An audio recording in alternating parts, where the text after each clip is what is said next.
Good afternoon, good morning, everyone. Thank you for joining us for the launch of OMFIF's inaugural Global Public Pension Survey. I'm John Orchard, OMFIF's CEO, and Pierre Ortlieb, our senior economist who ran the report, will take you through its key findings in just a moment. And then OMFIF's chairman, David Marsh, will talk about the findings with two key investors, along with Citigroup, who together with Capital Group helped enable this important revealing piece of work. We've got an excellent audience on today from around the world and from all parts of the financial system. We've got central banks, asset managers of all types, trustees, stock exchanges, rating agencies, major development banks, commercial banks, and indeed public pensions. Thank you all very much for taking the time to join us today. We'd be delighted for you to put questions to our panel, so do please use the chat function on YouTube. I know that David will be keen to field your questions for the panel in a moment. There's an awful lot to talk about, but before we do, a quick word on context.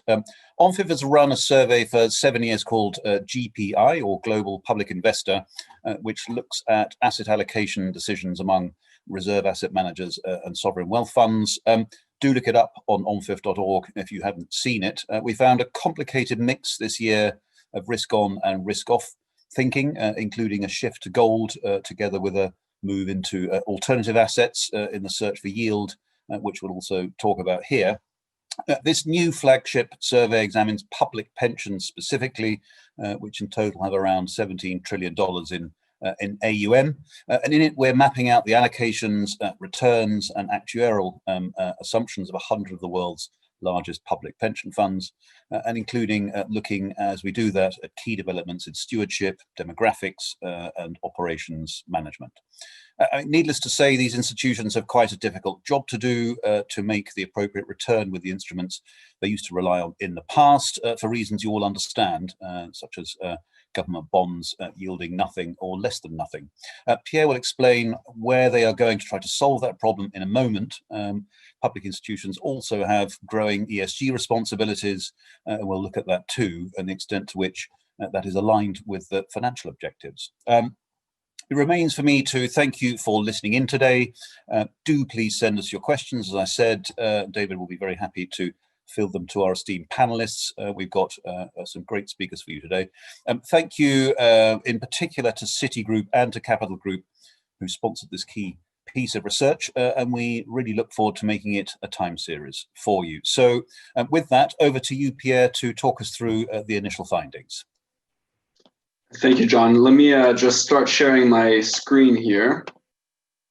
I believe this should do it.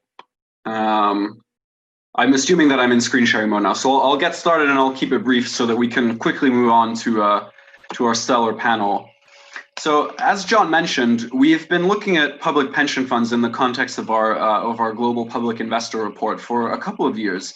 What stands out really is that public pension funds are by far the largest institution group among the three types that we look at. So, as you can see here, they hold just over $17 trillion in assets as of the 2020 GPI.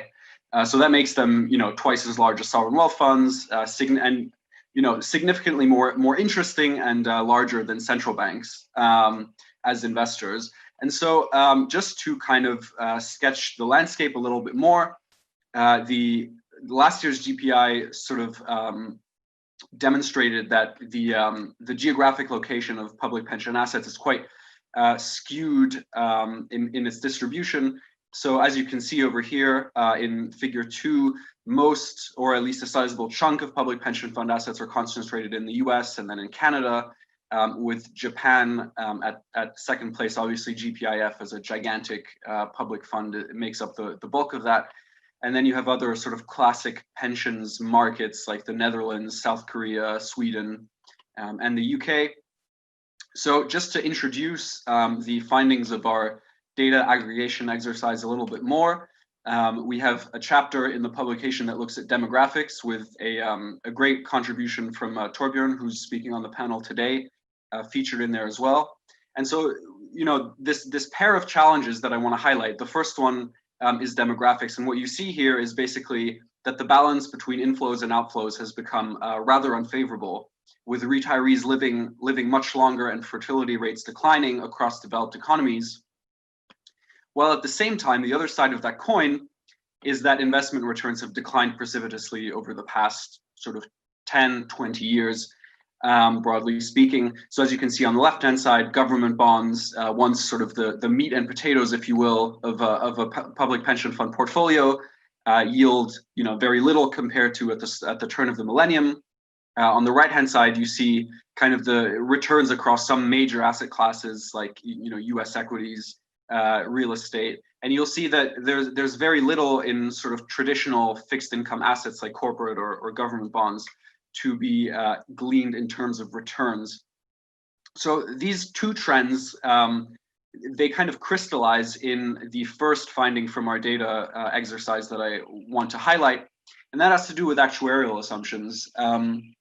So one thing that we decided to do, we took a sample of 100 public pension funds and aggregated where we could, where it was made available, their long-term real investment return target, and in the US case, and also where else available, a nominal or discount rate that's often used. And we wanted to kind of slice those in a number of different ways. So as you can see on the left-hand side, you have sort of a small time series of average long-term real investment return assumptions across a number of jurisdictions. So as you can see, quite high in the US, whereas the average across other countries has declined a little bit as returns have faded. So you can see a decline in Denmark and the UK between 2015 and 2019. So these assumptions are important because they're a projection of how the asset pool is going to develop. And if the assumption is set too high and sort of realized returns continuously fail to meet the target, then that will place a greater burden on contributors in the future. So the idea is to achieve some kind of balance of intergenerational equity, if you will, for lack of a better term. So it's really about balance. And right now, the real long-term targets are still quite high. So for me personally, I suppose it's for us to discuss in the panel, but it's not clear to me how public pensions aim to achieve those returns. On the right-hand side, for the US specifically, what's interesting here, and I wanted to highlight this, is that so the average nominal rate that's used by the public pension funds in our sample has declined slightly over the course of the period covered here. But the average real target rate has stayed roughly constant. So in the US, as many of you will know, the discount rate is made up of a real return target and an inflation assumption. So what we see here among the sample, being the caveat, is that it's actually the inflation assumptions that have changed more than real return assumptions.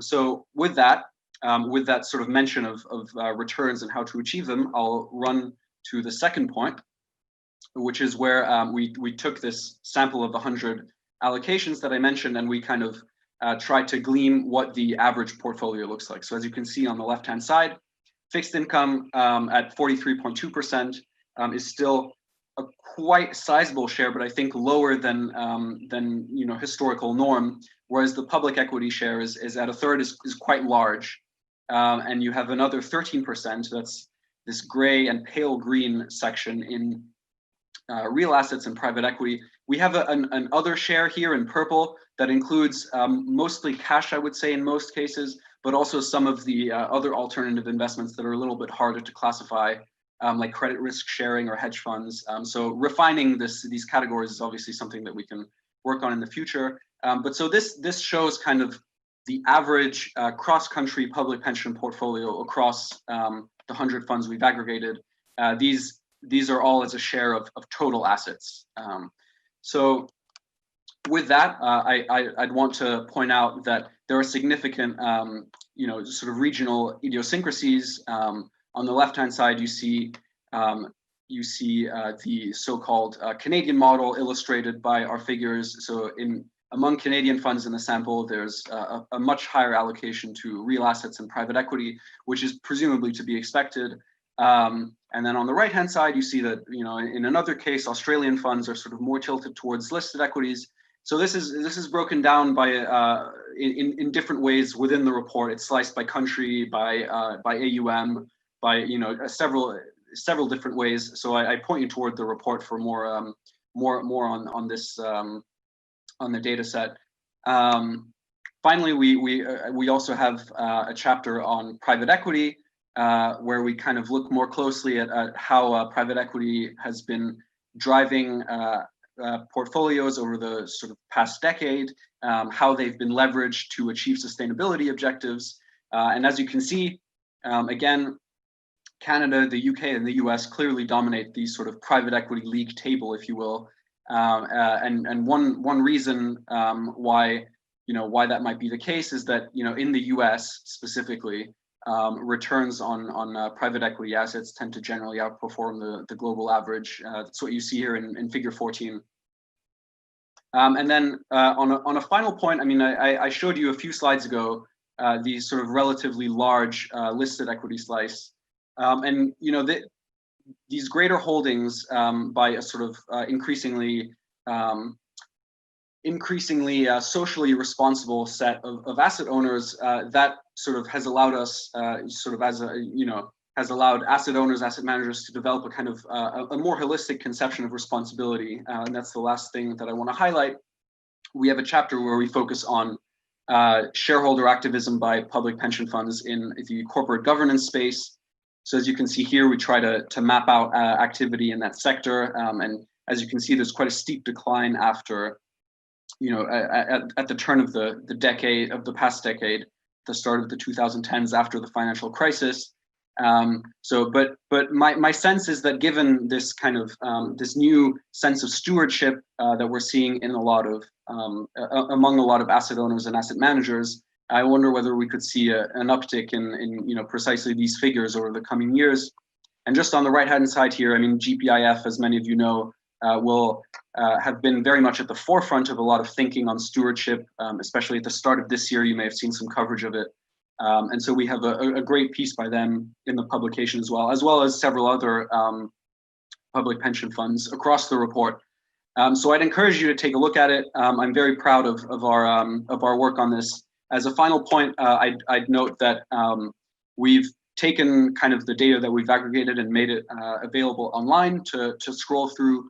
We have the 100 pension funds in the sample listed, as well as their total assets, a breakdown of each slice of each asset class as a share of total assets, and then a little mini time series on returns here as you just scroll over the figures. So that's it for me. I'm happy to take any questions by email, and with that, I'll pass over to the panel and to David. Yes, thank you very much, Pierre. And please do stay on the line, Pierre, because I'm sure there will be some questions coming up and we can rope you into the panel as well in a virtual way. As John said, we would welcome any kind of questions or points from the audience. Please do send them in by the chat function. And I'm sure there'll be lots of issues where you can also help us improve this, because as John says, we want to try to do this on a yearly basis. And I hope very much we'll be able to do that. There'll be all kinds of data points that we're missing, areas where we can maybe do the coverage better, things that we haven't done effectively this time round, and we can improve that in future. So to take us through all these different findings and talk about what that means for their individual institution, I've got 4 stalwarts with me now to discuss this. I'm going to just introduce very briefly in the order in which they'll be speaking. First of all, Sally Bridgeland, who's the chair of the Local Pensions Partnership Investment from the UK. Secondly, Torbjörn Hanak, who's the head of the Strategic Asset Allocation at the Swedish AP Fonden 3. Thank you also, Torbjörn, for contributing a chapter on demographics for the GPP itself. Stefan Dunatov, who's Executive Vice President looking at investment and risk at the British Columbia Pension Fund, so all the way out in the west coast of Canada. Thank you for joining us. And then Sandy Call, who's from Citi, one of the institutions behind this report, Global Head of Business Advisory Services. So thank you for being on the line to talk about these individual aspects. Could I start with you, Sally, then? You've heard this issue about lowering the proportion that goes into the traditional area of fixed income and increasing the equity proportion. That's something I'm sure you would recognize. Also, this move into the area of so-called alternatives. About time we had a new word, I think, for alternatives. and I'm sure we'll come on to that in the future. You could tell us a little bit about that. Before that happens, there is a poll which I think will be appearing on your screens, and I can put this up, and people around the world who are listening to this can actually be answering this while Sally gets into her stride, because apparently it takes a couple of minutes for this to actually work. So just to give us an impression of how long we expect this relatively unusual period of low interest rates to continue, could you, those in the audience who are able to do this, could you simply tick on the box whether you think this period of low interest rates, non-normal interest rates, would be 2, 4, 10 years, or will it just never get back to something we might call, in inverted commas, normal? So please be entering those into your forms on the screen in the next few minutes, and then no doubt the results will flash up and Sally will be able to comment on them. So Sally, first of all, from your vantage point, can you comment on what you heard from Pierre in the description so far? How does that apply to you? And can you give us a few pointers for the future, please? Sally. Thanks very much, David. I hope you can see me. I can't see me, so do let me know if I can see you, Sally. So you're coming across loud and clear. Adjust my volume or adjust my camera. I think the results that are coming up are showing that 4 years is a long time in the world of politics, or 4 weeks is as well. I think the interesting thing to me about the report is that public funds around the world are subject to very different political needs and pressures, so the overall statistics reflect quite a dispersion and diversity of actually what different pension funds are doing. So if I think, I've been in pensions in the UK for 35 years, and the pressures from politicians have been around wanting to increase investment in innovation and venture capital, to local or national infrastructure projects. And at Local Pensions Partnership, we were set up as a pool for local authority pension funds, partly as a political imperative to pool investments, save costs and improve governance. So it's less about the returns and more about the costs and the efficiency of doing what we're doing. The current pressure in the UK is very much on climate change. So in law, private pension funds have to consider climate change as a financial matter. So it's part of their fiduciary responsibilities. And so most pension funds are grappling with how do they report against that? How do they articulate their desires on that? And that is driving a certain amount of thinking on different kinds of investments. And I think to your question about alternatives are quite often linked to illiquid investments or exclusive investments, things that need a bit more research, a bit more thinking about, and are always worth investing in for those public institutions that are thinking long term, but thinking beyond that short-term volatility and also beyond the current political whims to some zeitgeist which may endure. It's really quite a challenge. It's very important with the extra yield that you get from alternative investments, not to overpay, not overpaying for fashion and not overpaying for the risks that you're taking. And in particular, anticipating those externalities which are currently off the radar and aren't reflected in the price of investments, rather like climate change would have been 5 or 10 years ago.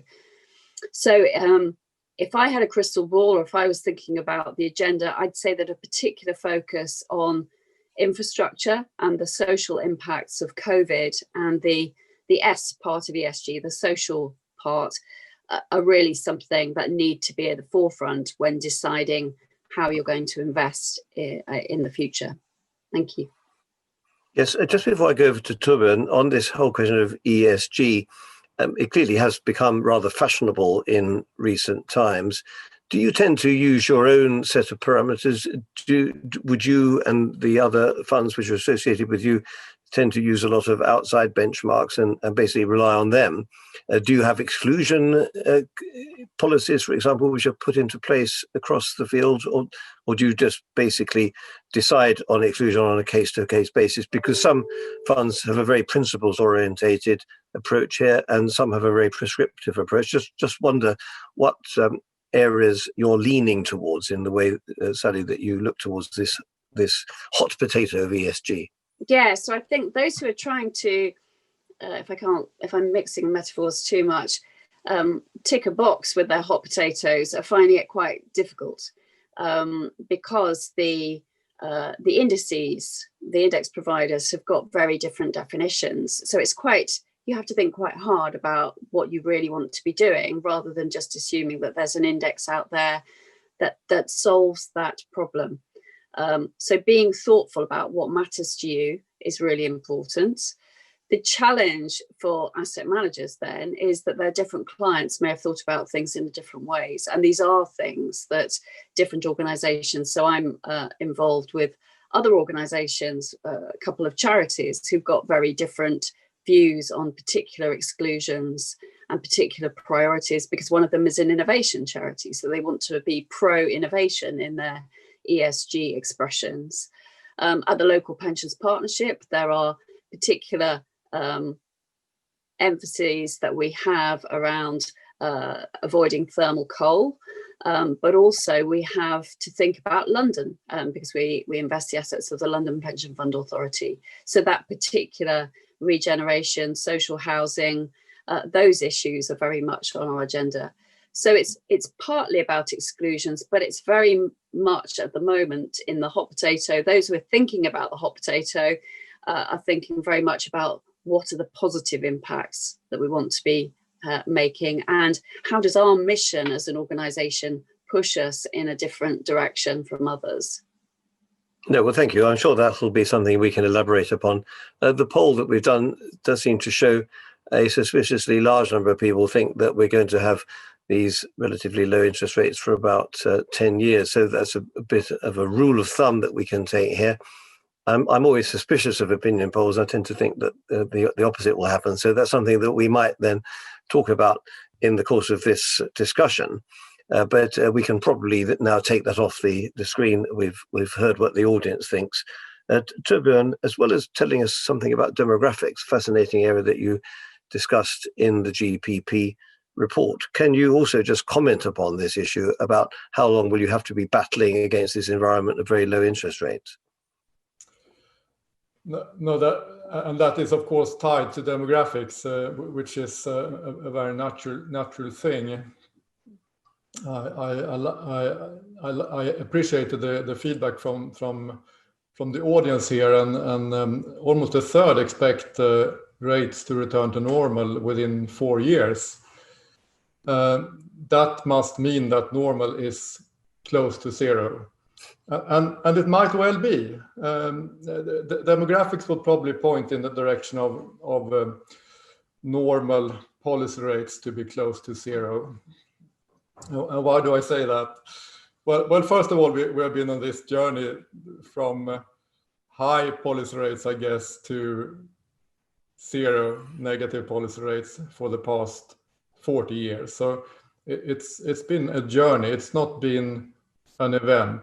It's been a trend, and the way I see that trend, or one way of understanding that trend, is certainly demographics, which basically say that the global population growth rate peaked in the late 60s, early 70s, and since then has been on this downward trajectory as well. So at least it's a very coincidental development which have occurred over the past 30 to 40 years. I think, and what's the end game there? That, well, if you look at demographics, it seems like the global population will peak around 2000, the year 2100. And if we are 7.5 billion people today, we expect to be 10 billion people around that time. and afterwards the number of people will decline. That means that the underlying global growth rates in population will approach zero and eventually become negative. And it seems like economic growth is very closely related to that growth rate in the global population. The other part of economic growth, productivity, is actually very stable over time. It shifts around between regions and countries, but on a global scale, it seems to be very stable. My article that you highlighted points to a somewhat interesting development right now. We have been through something that you could call falling off a cliff in terms of growth rate of working age population, i.e. say people are between 15 and 64 in this example, declined rapidly. The growth rate in that part of the global population declined rapidly between roughly the year 2000 and 2015. And that's actually leveling off. And I'm starting to think that financial markets have adjusted to this quite well, like they should. They have seen this fall off of a cliff over the past 15 years, 20 years, and have adjusted to that in terms of level of interest rates primarily. And if we are now through the worst falling off the cliff phase and we're stabilizing at a very low growth rate, so in many countries, a negative growth rates in the working age population, then maybe interest rates have reached their trough, or we have reached zero and we might stay there for a while. You can look at these demographics in several different ways. There's a book which we've mentioned in the past by Charles Goodhart and Manoj Padam, which makes the point that inflation might actually rise as a result of a squeeze on manpower. You can also make the point that there's going to be actually an excess of labour, particularly people coming from developing countries to work in the advanced West through all sorts of immigration, whether forced or otherwise because of fighting wars or crises. You know, you can work it both ways. It could undermine this idea that interest rates are going to remain low for a long time because inflation may be on its way back. And I must admit, I tend towards that thought myself. Where do you stand on that, Torbjörn? Because that would actually mean that this compact we have with central banks, they're going to keep the interest rates very low for a long period of time to help financing governments. That compact may be broken. That would have a big impact. Where do you stand on that before we go on in the panel? No, two observations. The first one, with fewer people coming to the labor market, and that might create an inflation pressure eventually. It will to some degree be balanced by robotics and automation. So many people would argue that robotics and automation will continue to be deflationary and create unemployment. But I think there's a decent balance there, to be honest. I think in the West we will be scrambling to find doctors, nurses, and teachers for this decade. That we will be busy to find people doing those kind of very service-oriented jobs, which will be difficult to replace with robots immediately. So I think there's a decent balance there. There will be a shortage of labor. That's my main point. Eventually, robots will take over, or at least help. The other point, let's see what we were talking about. We were talking about inflation pressure, and so eventually, I think right now central banks are very happy to let that happen. They are very happy to let the yield curve steepen. That will benefit the financial system and pension systems. So that's probably a pretty good bet that central banks will sit on their hand as inflation start to at least creep up a bit. Well, we can intensify that a bit later, this discussion. Sandra, call over to you now. I believe you think that these changes, particularly in the ESG area, the greater sensitivity, will have a big impact on the way investment products are structured and marketed. Can you tell us about how that's going to affect global public pension funds? Yes, great. Thank you, David. And thank you for everyone for having us today. So we've been really exploring this issue of ESG and how it is expressed in investment portfolios. And we really expect to see, based on interviews that we've done with asset owners, asset managers, hedge funds, private equity firms all over the world, we really see us on the cusp of an important change in thinking and approach around ESG. First is that a lot of what is happening in the portfolios today is really based around this idea that we are managing the headline risk. You had asked earlier, is this because of principles or is this because of policies? But the whole approach towards exclusion, the whole approach towards integration of these blended ESG scores, what it's really resulting in is a very unclear linkage between the allocation of capital and the actual impacts on corporate behavior that that capital is helping to facilitate. There's a lot of uncertainty about what the ESG scores really represent for different companies because they tend to blend ideas around governance, around ideas around social issues and stances around environmental issues into a single score that can oftentimes allow excellence in one area to offset real issues for a company in a different area. And so what we expect to see over the coming few years, 2 to 3 years going forward, are three things. We expect to see better measurement of the specific risks that exist within the portfolio.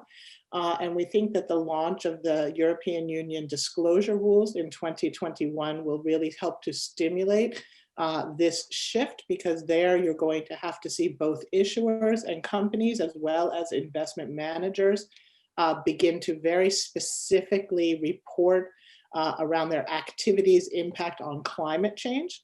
And so you will start to really be able to understand the value at risk in your portfolios and be able to understand the actions being taken by specific companies around that aspect of ESG, not their blended ESG score, but their specific aspect on climate.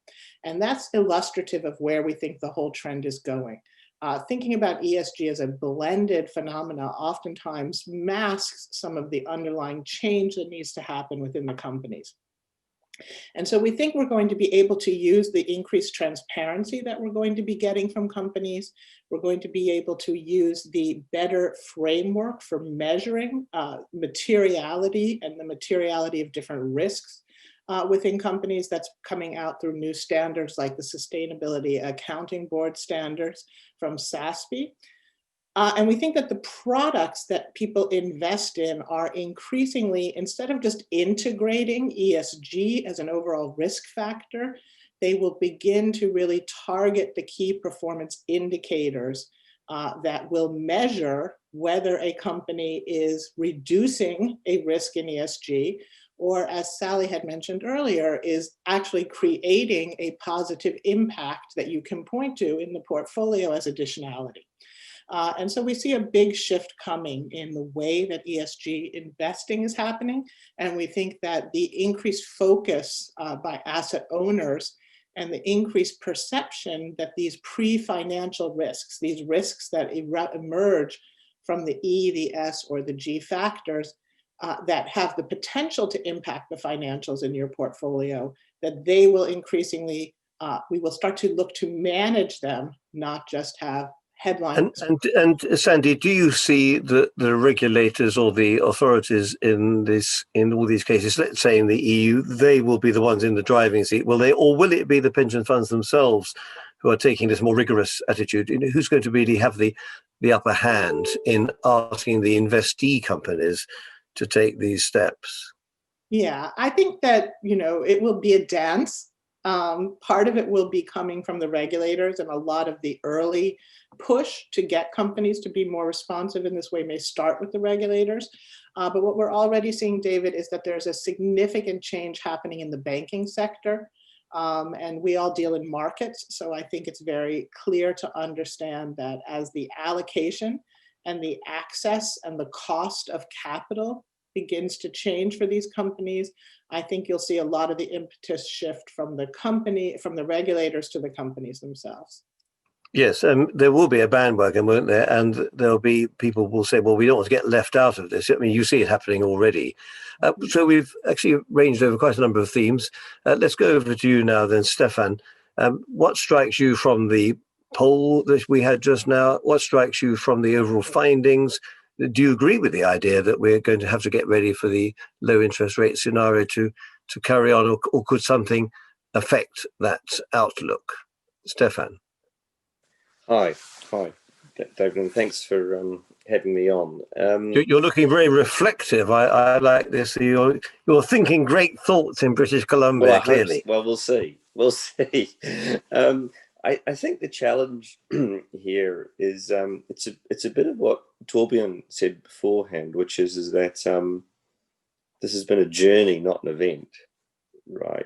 And I think when we were having the prep session for this discussion, we were talking about lower for longer as a label and how relevant it was, because at some stage we have been lower for long enough that it sort of does become permanent, right? And I think the lower for longer label was invented around 2008 from memory. And it's interesting to see, for me, the wide disparity when you talk to people about how soon normalcy, whatever that is, might start. 2 years versus 4 years versus 10 years is quite a big difference, right? And my own perspective on this is that it's not just about the demographics. I think the demographic can be important, but I think they're not a great predictor, right, of expected returns. It's also about who owns what assets. You know, we have a world where a lot of assets need to be transferred from older generations to younger generations, and at what price? That's a really interesting question for us to think about. And we also have a world where there's immense digitization, which keeps supply curves moving out. And now we have a world where we've got a big domestic demand fall because of COVID. So from my perspective, I struggle to see a world of inflation rebounding anytime soon. And I know we've spoken about labour market difficulties, but by and large, for the last 20 years, we've been operating with a labour market pretty close to full, and we still haven't been able to generate much in the way of inflation. And that can be because of all sorts of things about globalization, about the lack of unionization, for instance, in the workforce that's also been changing. But in general, it's been hard to see what's going to be a real substantial enough catalyst to create economy-wide inflation. And I think that's still the challenge for the inflationists, if you like, out there, who are looking for inflation either to rescue away debt levels or to increase wages for different parts of the economy. So my own perspective on this is that we have to get used to a world of zero or very low rates, possibly even negative rates. You know, I don't think we can discount the chance that we have entire yield curves below zero for a very long time. Does this mean that this tendency, which we've outlined in the report, which is that the amounts being entrusted to fixed income falls in the average pension fund, does that mean that's going to continue almost inevitably? So I think that's a governance question. So I think, like for instance, if we think about the equity chart that was shown earlier on, there was, you know, the Australian funds tend to prefer lots of public equities, and Canadian funds and North American funds prefer, and American funds prefer lots of private equity. Well, in my mind, there's a bit of governance going on there. In Australia, you've got this ability to switch between funds quickly, right? So funds need to have a lot more liquidity in Australia than they do in North America in defined benefit schemes. So I think there's a bit of governance that goes around that's underlies some of the rationale for different asset allocation decisions. But I do think it's going to be very hard. So there are some countries and some regulatory systems that say that will allow for fixed income allocations because of the way the regulations work, particularly in Europe, right, where matching is required, a lot of pension systems and so forth. But I think in general, it's the question about certainly owning government bonds for anything other than liquidity purposes will come under some duress. Yes, perhaps we could carry on that line of thought to Sally, because it seems from all the findings of the report, plus this general feeling about interest rates remaining at rock bottom for a long time, pension funds are going to have to go into more risky areas, almost inevitably, because as we've heard from Pierre, the actual real rate of return, that hasn't changed what people have got in their mind. You've still got to make money on the pension funds, and you've also got demographics at your back, because there are going to be lots of retirees. So isn't that a contradiction, Sally, that pension funds are supposed to be as safe as the Rock of Gibraltar, and yet you're being forced to go into more risky areas where you may well lose money? How do you square that circle, Sally? Well, I think the important thing, certainly in the UK, in the private side, is thinking about an integrated risk management approach, which is basically saying you've got certain funding risks, which might include interest rates, longevity, inflation. You've got certain market investment risks, which might include equity prices or some of the other issues around there in the market. But also you've got to think about your sponsor, because these things are all linked together. And if you forget that, who's paying the money and what's their risk appetite, you're missing the point, because these trusts were all set up for a purpose. So thinking about all of those things together is absolutely vitally important. Now, if you regard actually that public sector finances, those that are paying the funding amounts, are there for the long term and are secure for the long term, then that means you can afford to take risk if it means it's going to be better financially for that organisation. It's going to save them costs, and it's going to make the whole system more viable longer term. But the important thing is not to throw your money away. And I think one of the things that the public sector funds have been thinking about more in the UK is whether the way that the private sector in the UK batten down the risks, doing that through lots of swaps and derivatives contracts and what we call LDI approaches, whether that's a cost-effective way of doing it, or whether doing it through cash flow driven investments, so longer alternative investments, as you called them earlier, David, with predictable cash flows, whether those might be a better matching asset. And actually that might represent a better solution all round. It's not necessarily more risky if it's generating the right cash. I mean, thank you. Let's explore that, because in fact there's a question come in from the audience, basically this question could have been put at any time over the last 5 years, but I'd like to put this to you, Torbjörn. The questioner says that pension funds are being driven into the so-called alternative area, but in fact prices of real assets are being driven up all the time by excess competition. And so there's clearly a risk that one is buying into an already somewhat overstretched market. And the question simply says, how are you going to make money from these so-called real assets if the prices are being bid up? And then one can add to that, of course, that even assets which are thought of as safe. I mean, let's take investment in airports, for example, which a lot of sovereign funds piled into financing things like Heathrow Airport. That has not been so safe, has it, because of a pandemic? So aren't people, Torbjörn, inevitably going to make lots of losses on assets in the so-called real economy area? And how do you safeguard against that? And how do you tell the angry pensioners that you may not have the money to pay their pensions as a result of developments like that? No, well, first of all, Sally is absolutely right in that you have your mission as a pension fund. You have your long-term return targets. You might have a very specific liability side that you need to adjust to your portfolio's risk and your portfolio's duration and so on. I think you have to realize that expected returns on all assets are lower and much lower today compared to a decade ago, or even easier compared to 2 decades ago. So your expected return on your risky assets, your private assets, alternative assets, your listed equity, and your bond portfolio is about an equal amount lower. say it's 2% lower than 10 years ago and 3% lower than 20 years ago. And that goes for all assets. Are there particularly expensive pockets of the market right now which you should avoid? I'm sure there is, but that's more a cyclical thing, I think. Asset markets are prone to be cyclical.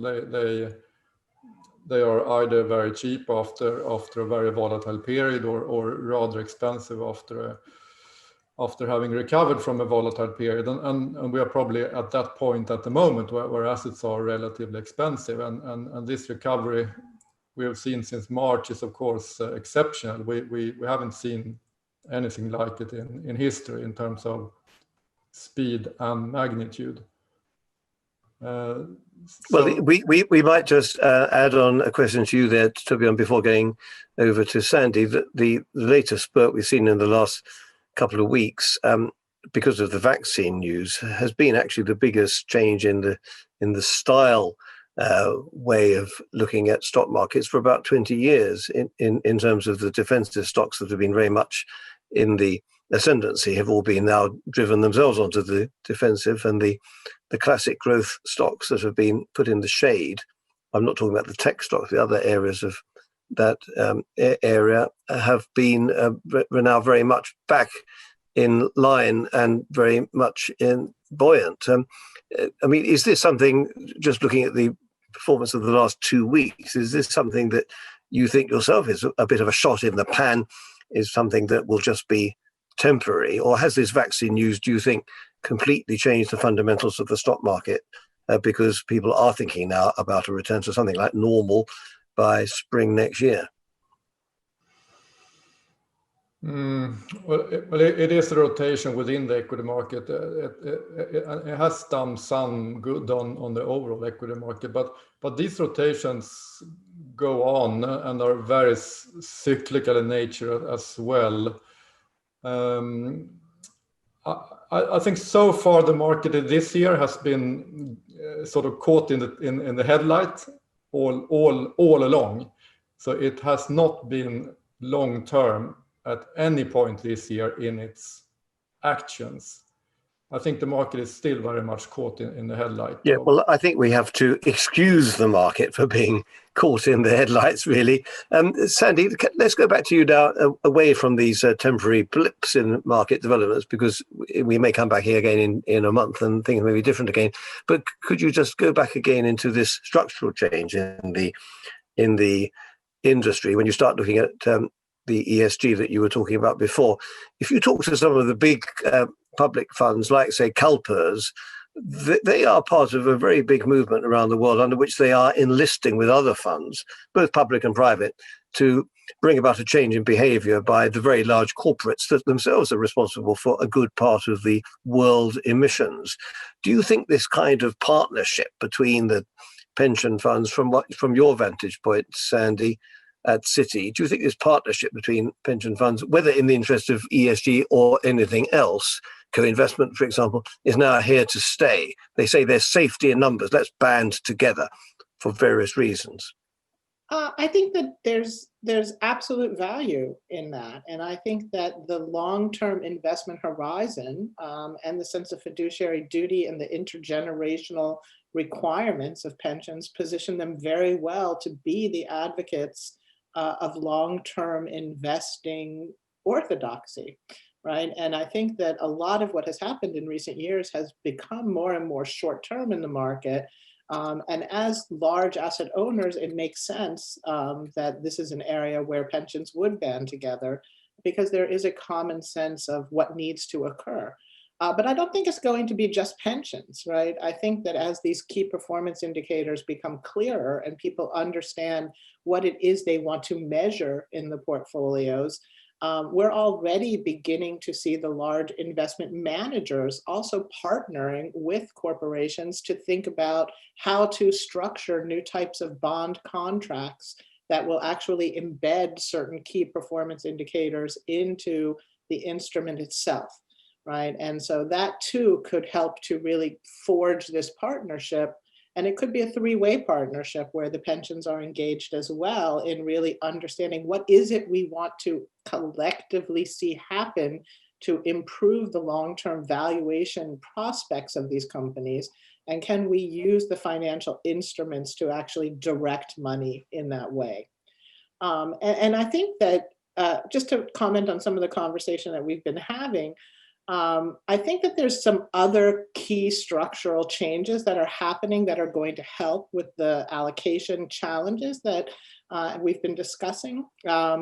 My team calls this the decomposition of outperformance, right? And what we are talking about is that really since the mid-1990s and the emergence of Fama and French, we have really been identifying the factors that are driving the performance in investment portfolios. And because of advances in technology and the ability to actually be monitoring and running these portfolios to understand these factors in real time, we're able to track those factors and understand at all levels, where are the returns in the portfolio originating from? And as we're able to do that, when we look at those equity numbers, and increasingly as we look at those bond numbers in terms of exposure, in terms of allocations, you have to look inside those numbers and understand where is the allocation going. And increasingly, those allocations, a big chunk of those allocations are going to passive investment funds that hold a huge number of securities that diversify a lot of the risk and add the liquidity, particularly if you're using the ETF structure to be able to move in and out of those positions very quickly. And we're even starting to see more use cases where we're seeing short-term bond duration ETFs being used to manage cash in a portfolio. Well, that's a really interesting development, isn't it? I mean, the massive software that's involved in that, I think, is of mind-boggling proportions. We'll come back to that in a moment. I mean, the ETFs and so on, and maybe the death of activist investors. Some people are talking about that. But first of all, Stefan, let's have your view about the grouping. Is this all bad news for the investment managers, the classic investment managers, if the large funds are going to be grouping together far more? Is it, in some ways, they're calling time also for private equity on the classic LP-GP structure if individual funds are disintermediating the managers? Is that happening, Stefan? Is that a trend that you can see gaining pace? It's a trend that I've heard that is ongoing practically my whole career, is perhaps what I'd say. So it's interesting we never get there, and I think that's because the underlying dynamics of the market are always changing. Right. If we think linearly about trends, then you can envisage a world where, if everyone keeps turning themselves into an asset owner, a la the Canadian model or the Australian model, then eventually there'll be just a clump of asset owners and no need for asset managers in the middle. But that doesn't really happen, right? What happens is that we dream up different ways of researching or analyzing. We dream up different ways of investing. We dream up different ways of owning assets, and also investment preferences change, right? So we were talking before about fixed income allocations changing. Well, that's been a massive change in how people need to think about risks, and how they think about their objectives, and how they think about building portfolios. So the world, in my mind, the investment world is too dynamic for that outcome.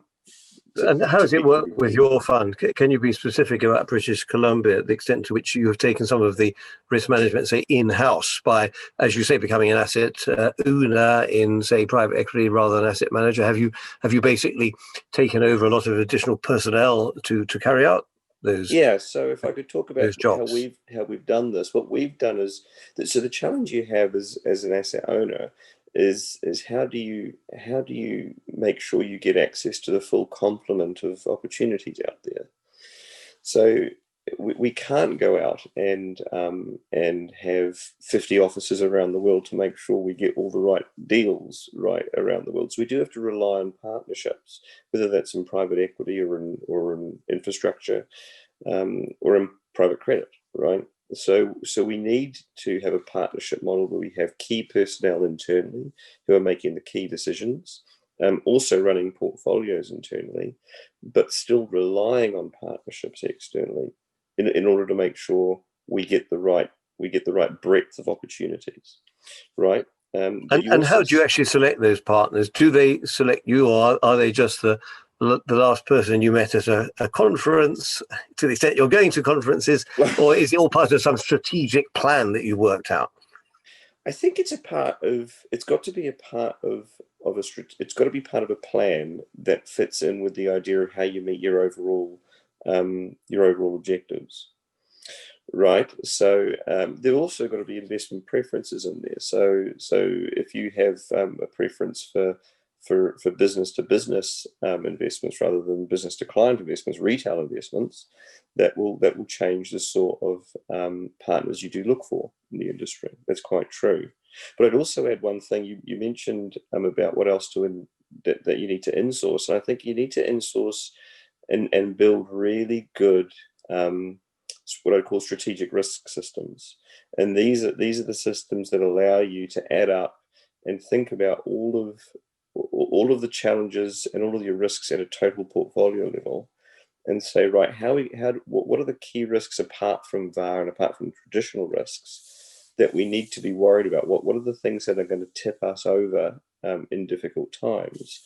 And that tends to be, going back to the question you raised to Torbjörn about what to own and how do we own long-term assets, that's ultimately about liquidity. It's ultimately about making sure that we're not short of liquidity when times are tough, that we can hold on to the assets we think we want to hold on for the long term, that we're not forced sellers of assets and therefore crystallizing losses. And in order to do that, you need to make sure you've got enough liquidity when the times go bad. And you need to make those liquidity measures, or those dry powder measures, or those asset allocation measures, whatever you want to call those measures, they need to be really clear, and they need to be management measures that are used right at the top of the organization. Well, that's a very interesting point. I'm sure many people in the audience will sympathize with that. This brings me on to a polling question that we have prepared for the audience again. While we're just getting that up on the screen, also those of you around the world who are listening to this, please do put in your question. I've got quite a nice batch of questions now. I'm going to ask now regarding the world central banks. Now, where there has been a lot of intervention by central banks in the last 9 months, and this has actually prevented the system from fouling up and seizing up, and has prevented that kind of liquidity moment that Stefan has been talking about. Because if financial markets did seize up, you could well find yourself pension funds having to sell assets into a losing market. The question to the audience is this massive amount of quantitative easing by the world central banks good or bad for the pension fund industry? And we're talking about whether it's net good or net bad, because clearly it may be a bit of both. And I think we're taking as our time horizon here, say, a couple of years.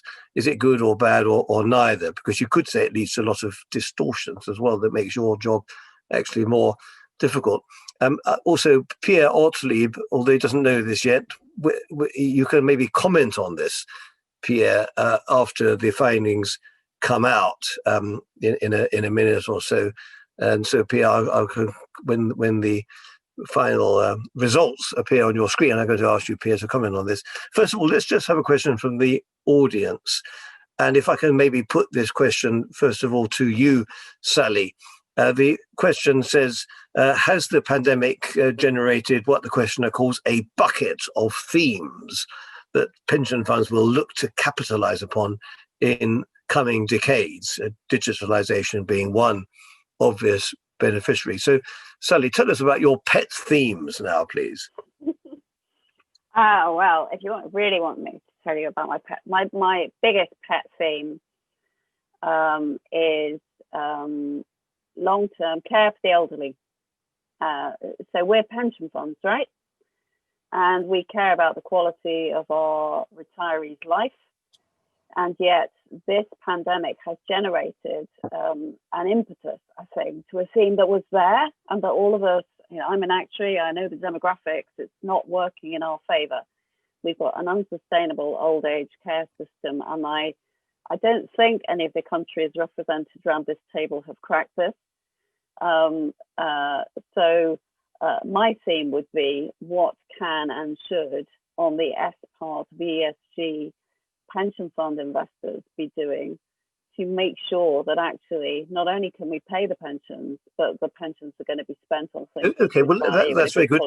Let's go quickly to everybody. You're not allowed to mention ESG because we've done that one already. So Torbjørn, what is your theme of the moment generated by the pandemic?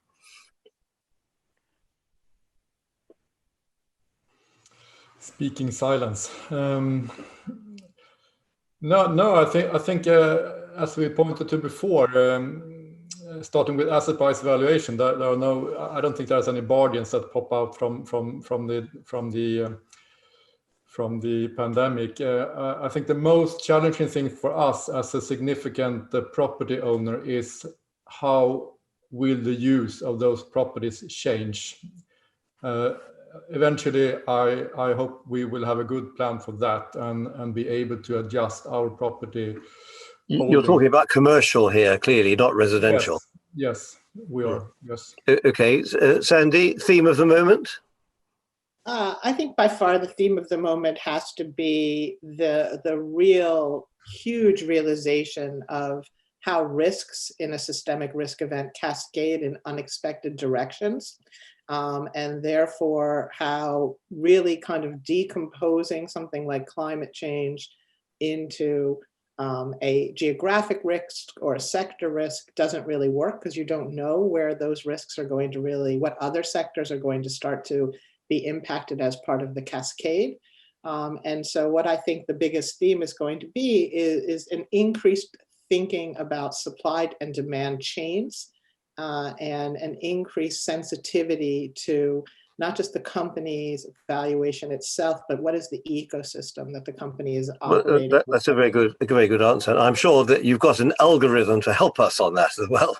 And just before Pierre will comment magisterially on the findings, Stefan, your theme that you've learnt about from the pandemic. For me, I think it would be technology. I think if you'd told the panel in January of this year that there would be a global health pandemic that would have shut down vast swathes of the economy, stopped airlines, halted the travel industry, forced enormous government intervention, and really changed the way in which we have to interact and got stuff delivered, and you would have said, yeah, sure, call me from the cave. And I think technology saved us. And I think what this has shown is just the sheer force of technology and being able to hold society together, and it's just overwhelming ability to rescue us. Yes, well, of course, there may be another pandemic next year, and then we might need another bout of technology. Yeah, that's true. That's true. It's a very positive outlook there, David. Yeah. Let's go over now to Professor Ortlieb. Pierre, can you tell us what you deduce from these findings? It says most people think that quantitative easing is bad for the pension fund industry. Did you expect that, Pierre? I mean, it depends on the time horizon over which you look at this, right? I mean, I'm sure most pension funds are quite happy that large-scale asset purchases help to significantly dampen market turmoil in market. So you think they're being economical with the truth, do you? That's what you're saying. They're being a little disingenuous here, perhaps. I mean, look, if the U.S. Treasury market is malfunctioning, and the only thing that can help it sort of smooth out a difficult period is giant repurchase agreement by the Fed and QE, then that's obviously a good thing for the pension fund industry. In the longer term, I mean, I'm not sure about the balance between QE and sort of global savings dynamics that are driven by domestic policy and how those are causally interlinked. And I mean, the implication of that for the pension fund industry is obviously more mixed, right? So I think it depends on A, the time horizon, and then B, you know, on things like where you're looking at it from, which jurisdiction. I mean, obviously, yeah. I mean, QE is more. I think we should do a better job of provincializing QE sometimes and thinking of it as a more local phenomenon. Although obviously that's changed a little bit with the pandemic. I mean, it really. Thank you for that. I think it will repay more attention. That's what you're saying, and it's a bit like when Chow En Lai was supposed to have been asked about the French Revolution and said it's too early to say. So we probably will need to revisit that one. So, before we go to the next question from the audience, does anybody from the panel have any strong views about the audience findings that 39% thought it was bad over what time horizon we don't know, and only 29% thought it was good? Anybody? Sally, do you have a view on that? What would you have said? I think you're absolutely right. It's about the time horizon, and most pension funds will be thinking longer than just, well, thank God my assets didn't crash this week, or this month, or this year, and will know that they will have to face up to whatever the consequences are. Yes, because you can certainly see it cuts both ways. It's be a good subject for discussion, maybe in next year's global pensions report, where I definitely think we will have to go more into the question of risk than we've done this year. Now I've got another question from the audience. Perhaps I can put this one to you, Torbjørn, and it's something which maybe strikes to the heart of the Scandinavian approach to economic management. It says, how does pension funds roll in rescuing economic sectors, for instance, in individual fields of industry or individual regions? How does this role of pension funds in the kind of rescue function conflict possibly with the fiduciary duty of delivering returns? It clearly implies that pension funds do have a role in sometimes in rescuing or propping up regions, but unfortunately, and they certainly do in different parts of the world. How would you describe your answer, Torbjørn, to that question? Well, to be able to fulfill your fiduciary duties, hopefully you are free to do the best possible investments and not encouraged by your, say, politicians to do those investments. I'm hesitating a bit because so far most crises have been very good investment opportunities. So where you had the most severe crisis, it's been good to put your money to work there. But of course, it should be based on analysis, not politics. I thought you were going to say that in order to serve your fiduciary duties, you do need to actually have people who are going out to work and paying into the pension funds. And therefore, you might think that shoring up regions or sectors might, in the long term, have a beneficial impact on the pension fund industry. But does anybody else have a view on that? Stefan, do you have a view on that? In Canada, I'm not sure whether it happens with British Columbia, but I certainly know the Quebec pension fund, the Caisse, clearly has a big role in the Quebec local economy. I would imagine that you do as well. So could you comment on that question, please, Stefan? To be perfectly clear, our mandate is all about financial outcomes in terms of ensuring that the investment returns are what our clients, our pension insurance clients, need. So we have no obligation to focus on any specific economy, Canadian, British Columbian, or Bahamian. So there's no emphasis there. I think though that's an interesting challenge, right? And you said earlier on when you're asking Sandra about ESG, and there was this hint about exclusion discussion. It's very hard for pension funds to do this without clear direction from their trustees and their stakeholders. Right. So I think it's an interesting ground to be on, to say that you should be supporting some sectors or not, or excluding some sectors or not. I think that's they're related, these questions, in my mind.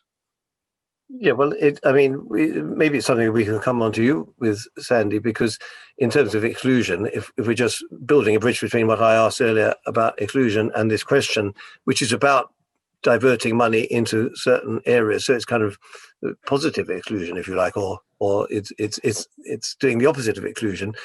Do you see this as a trend, Sandy, that which the questioner is asking. And then more generally about exclusion, as Stefan says, I don't think you can do this just as a manager without having some direction from the pension fund trustees.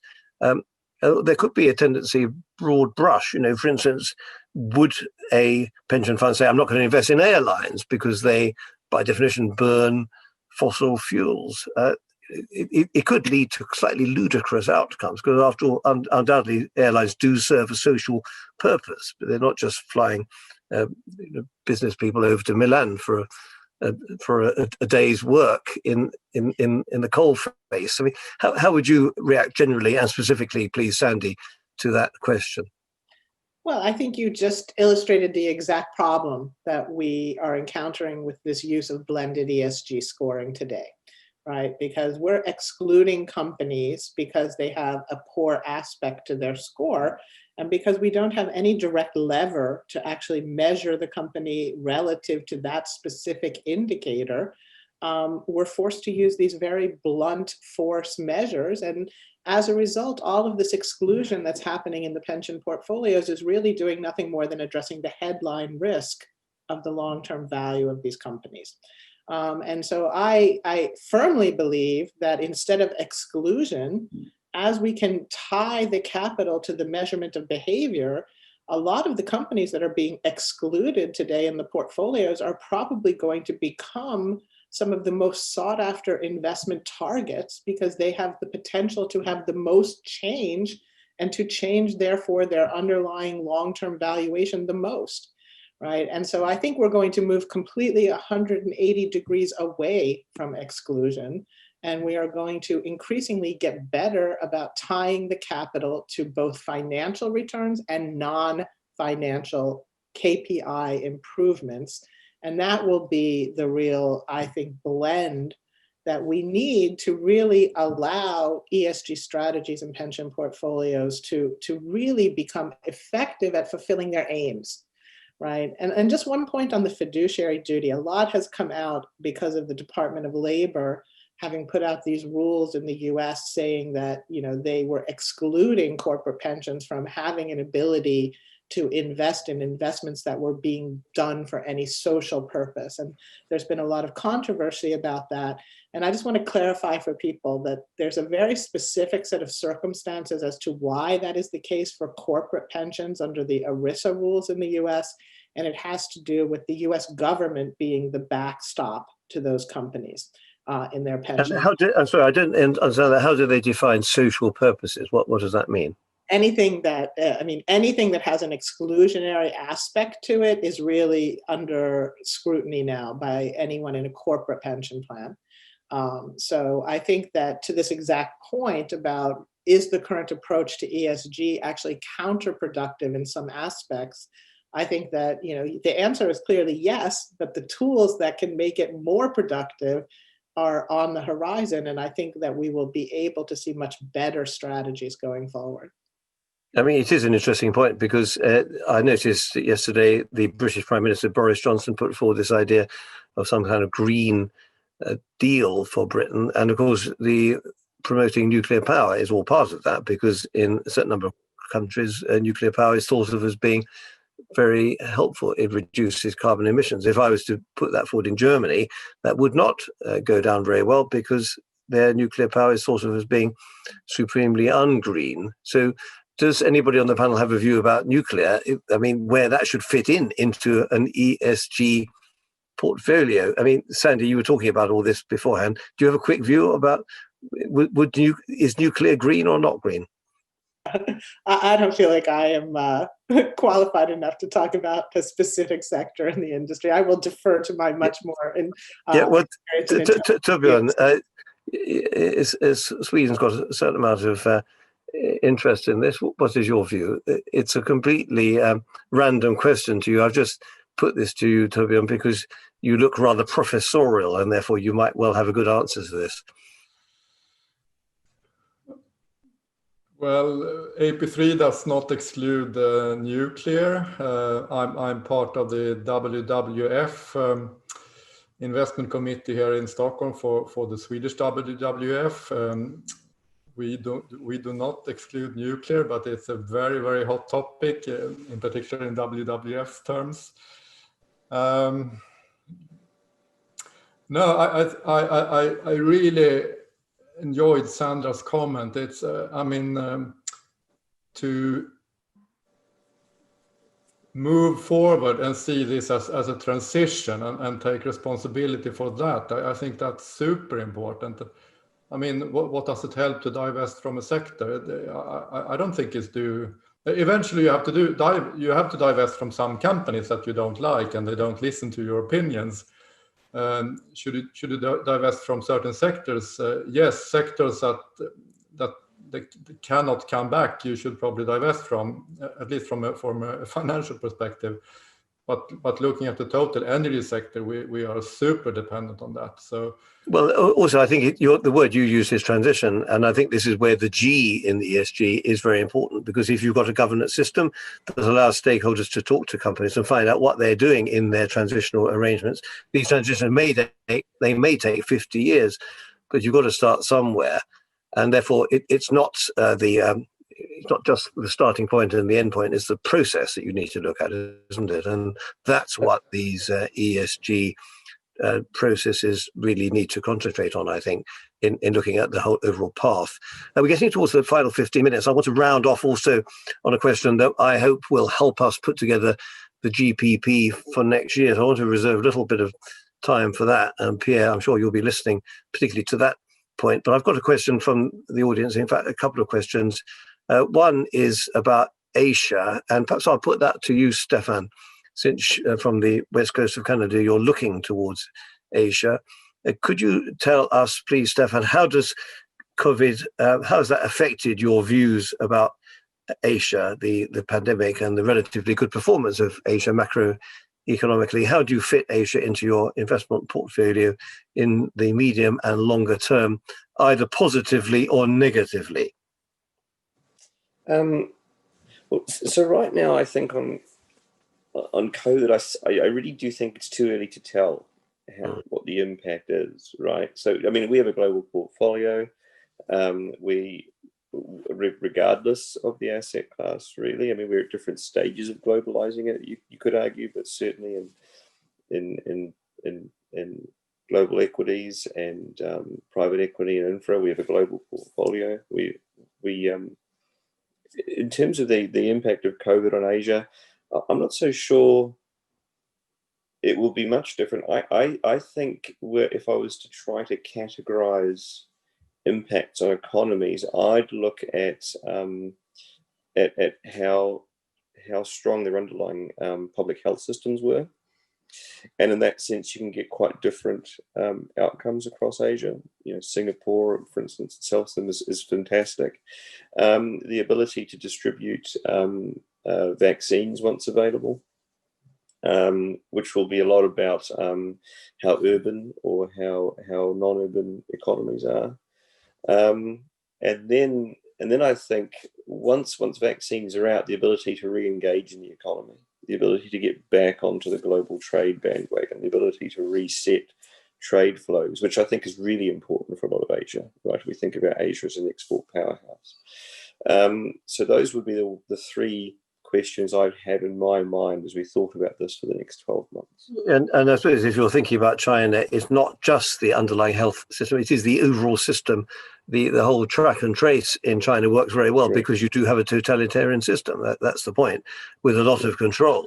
So it's not simply the underlying quality of doctors and nurses. It is something quite systemic. And then you just have to accept that China has worked pretty well in the last 3 or 4 months because they've got a total recall of what the population does, and they know what the population does. So one can't beat about the bush. That is quite helpful. Sally, do you have a view on Asia?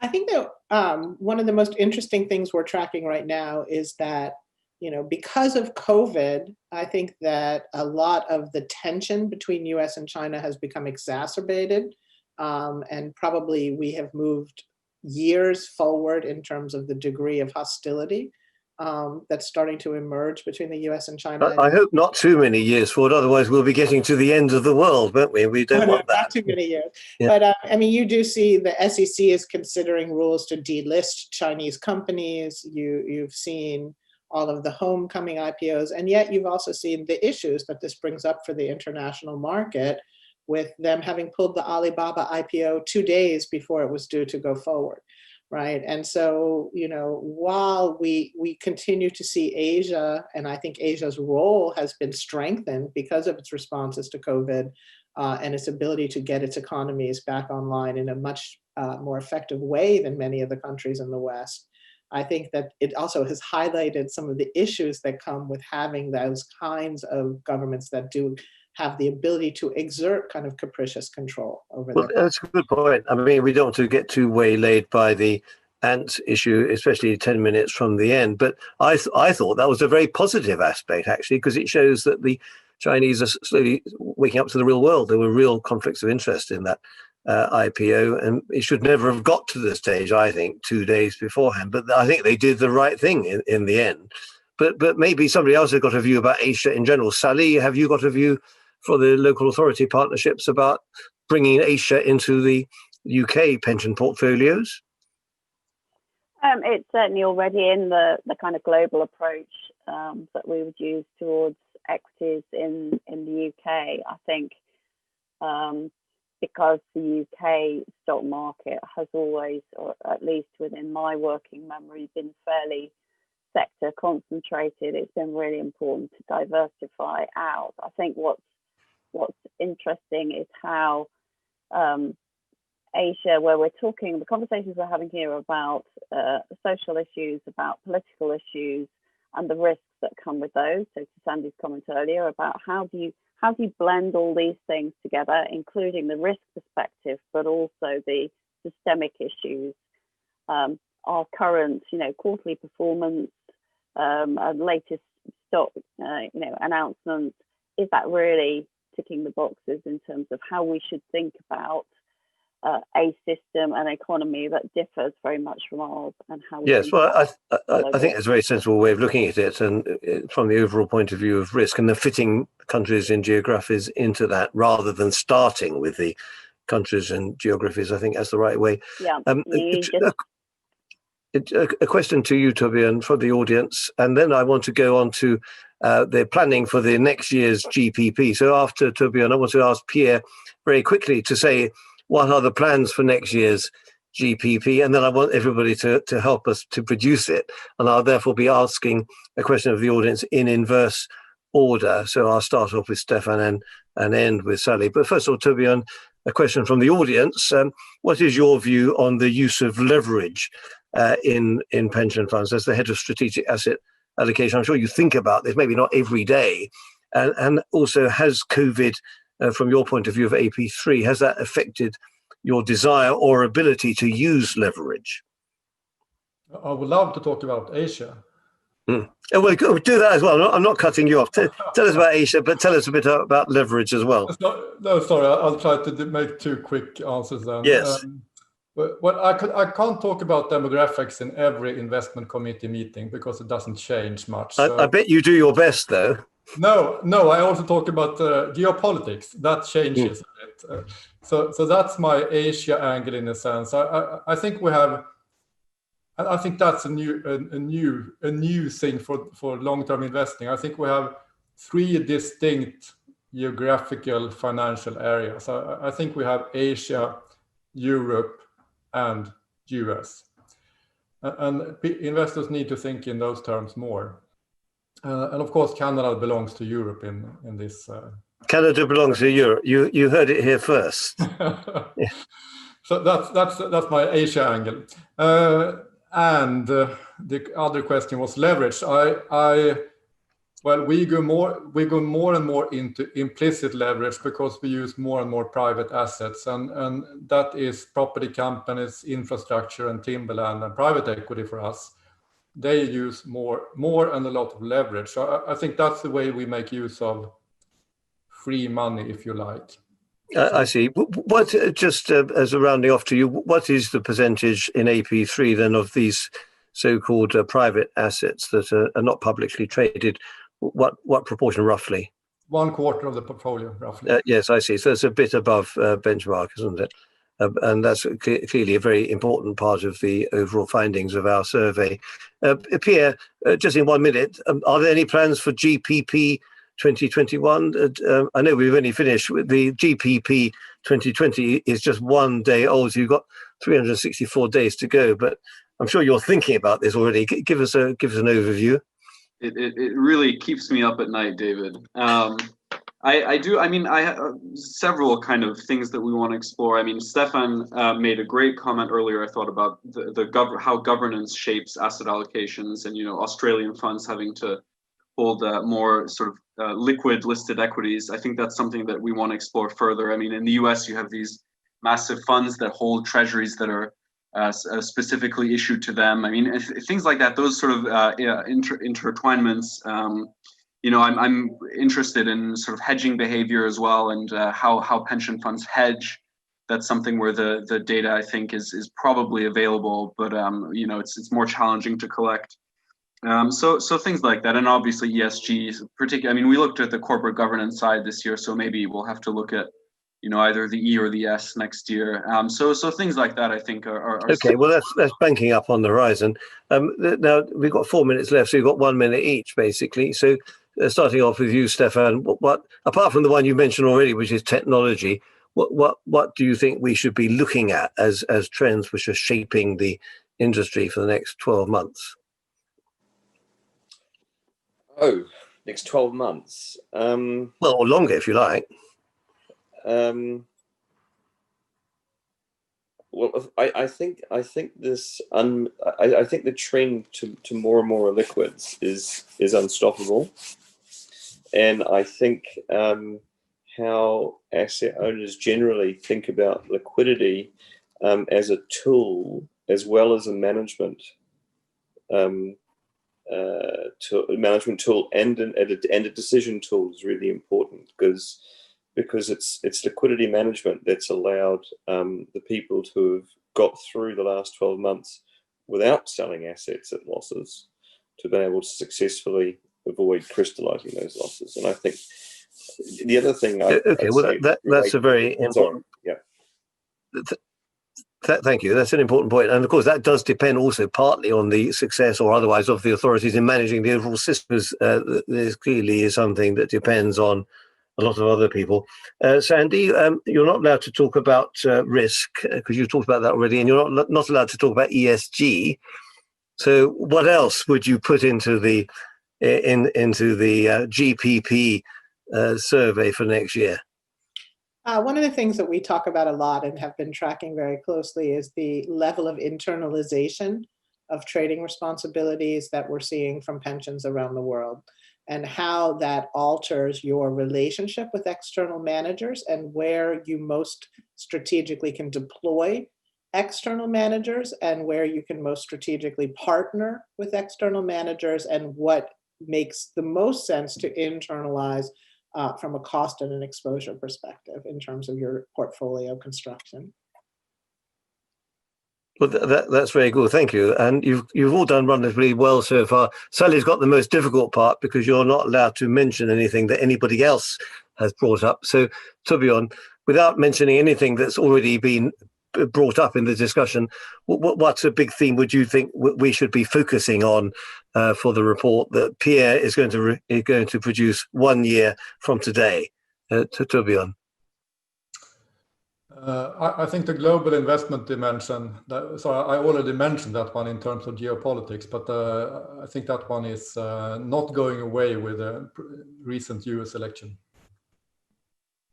Yes, well, and we will be 1 year into the Biden presidency, so we'll know a bit more, and a resetting of multilateralism, maybe. Sally, you got the last word, but it's the most difficult word because you're not allowed to mention technology, old age, risk, ESG, or anything else that we've mentioned already. So I'm looking towards you. We all are, Sally.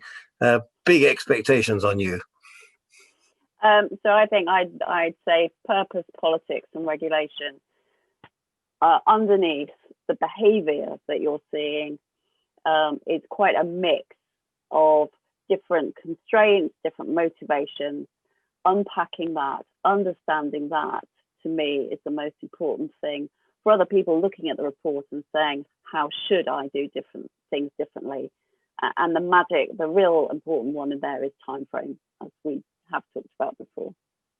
Good. Well, thank you very much indeed for rounding it off. I think purpose and politics, that's something which pension funds cannot really shy away from. So you've helped us immensely, actually, and I think it's also been helpful, I hope, for the audience, because you've put a lot of purpose into the answering the different questions that I and the audience have put to you. So thank you, Sally and Torbjörn and Sandy and Stefan, for answering these questions. Thank you to the audience. Thank you, everybody, for being part of this. Looking forward to engaging with you as we carry on this journey of exploring global public pensions and their interaction with the rest of the world. And I do hope that you'll carry on being successful, managing liquidity, technology, ESG, old age, and all the other things we've been talking about. It's been very useful and stimulating talking to you all. So many thanks to you all. This is David Marsh signing off on behalf of OMFIF and our partners for the Global Pension Fund report for 2020, and look forward to being in touch with you as we get involved in the 2021 report, which will not be all that far away. So all the best to you, and keep managing your funds and your health as well as possible. All the best to you. Goodbye.